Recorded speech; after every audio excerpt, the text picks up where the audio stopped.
Sa ibang balita, tad-tad ng may 70 saksak sa katawan ng isang babaeng natagpuang patay sa kanyang condo unit sa Pasay. Ang sospek, isang delivery boy na napikon umano dahil sa panlalait ng biktima. Narito report ni Haji Reta.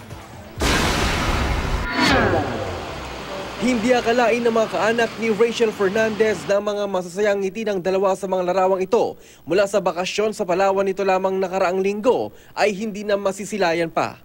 Natagpuan kasing tad-tad ng saksak sa katawan ang 29 anyos at isang casino attendant na biktima sa loob ng kanyang condominium unit sa Pasay City.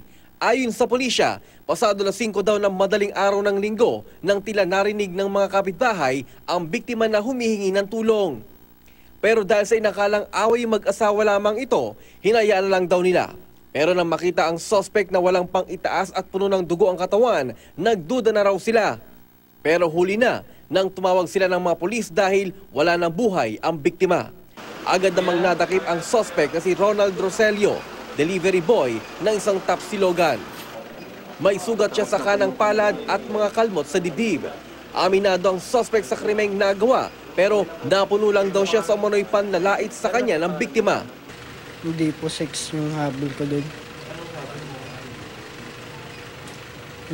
Ganti nung sinabihan niya ako na huwag akong tambay ng tambay doon sa may harap ng pinto namin.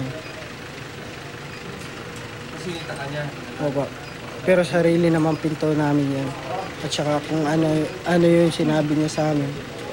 Ano yung sinabi niya sa akin. Ano ba sinabi niya sa'yo? Na masakit sa...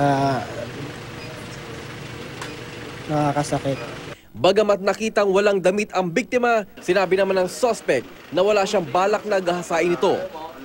Hindi mo na umarap sa kamera ang mga kaanak ng biktima pero hangad nila ang hustisya para kay Rachel.